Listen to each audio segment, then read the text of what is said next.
nabili kong pasalita. So, gusto ko makita siya na.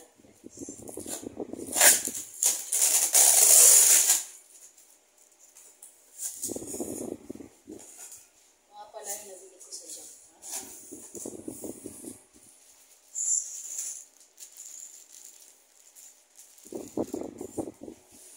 Ito yung mga nabili ko.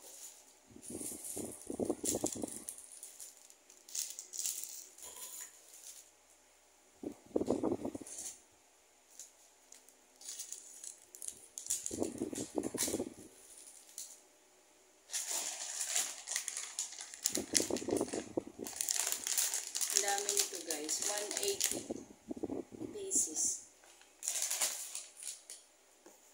Yan. Saka ito, ito na halos. Pieces ito guys. Ito po yung mga laman niya guys.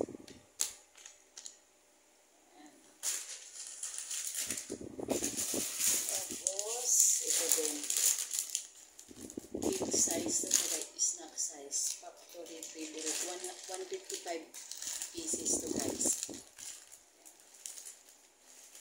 Kulay yan guys. Nasa room ako. Ito naman gift ko sa anak. Ang mahal ito isa ito guys. Nasa $3. Mahigit. Ito naman 257 lang. Isa lang kinuha ko kasi cushion ko na to kasi nag-expire na ata siya sa May. So, sana dalhin sa amin.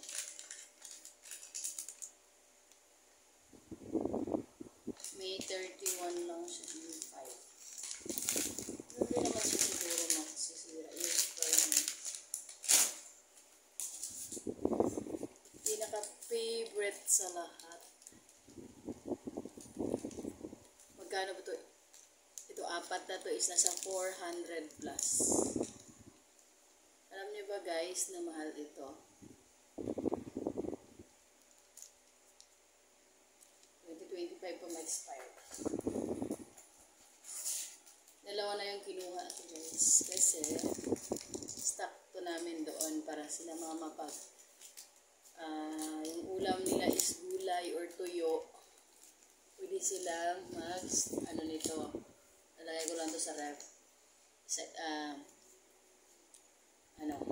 Get lang, get one. Pagkahatik ano. Ito yung pinaka-nagustuhan ko guys. Kasi tatlo 100.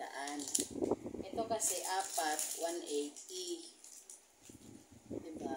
Pero tatlo lang kinuha ko nito guys. Kasi baka hindi magustuhan. Pero sabi ko naman magustuhan ko nila. Pag ginawa ko na palang 6. Kaya mo na, nandito na eh. Okay na to. Kapag hindi naman nagustuhan, buksan ko na guys. Hindi ko kakainin. Kasi mas gusto kong ipasalubong ko sa amin. Kaya sa kumain ako kasi kung bubuksan ko itong isa, kailangan ko na siyang ubusin. Pamigay ko na rin yung iba sa mga dessert. Buksan ko lang. Sa ano to, sa mga malalapit na family, kaya ng lola at lolo lang. Madali ito ngat-ngatin eh. Yes, ito yung pinaka the best na Whopper. Sobrang laki. Ang buo lang ata ito eh. I think naka-carton pa siya sa loob. Parang, grabe ang ganda. Tapos ito naman din natin pwedeng buksan. Grabe ito sa loob. Kailangan siya maluksan kasi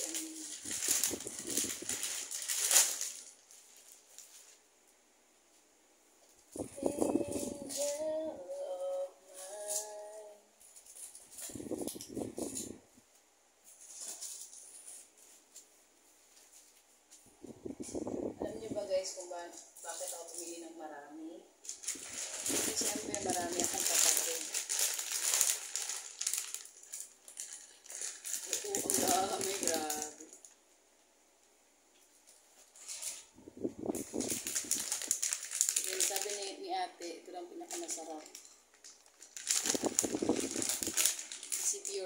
cheese po siya, guys.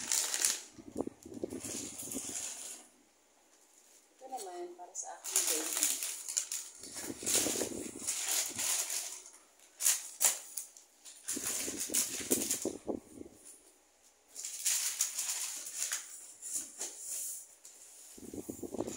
Ayan, guys. Ready na yung ating pasalubong.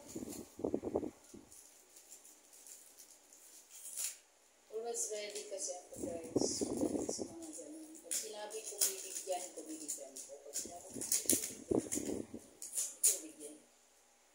Pero may process yun, guys. Depende yun. Ang deserve ng tao na mabigyan. Matagal pa pag-blasting doon. Aray ko. Grabe yung bigat. Alam mo yun, nabakunahan siya dahil nakalmot ka ng unggoy. Nasa room tayo, guys. Magpasensya na makalat. Pero ang talong ko.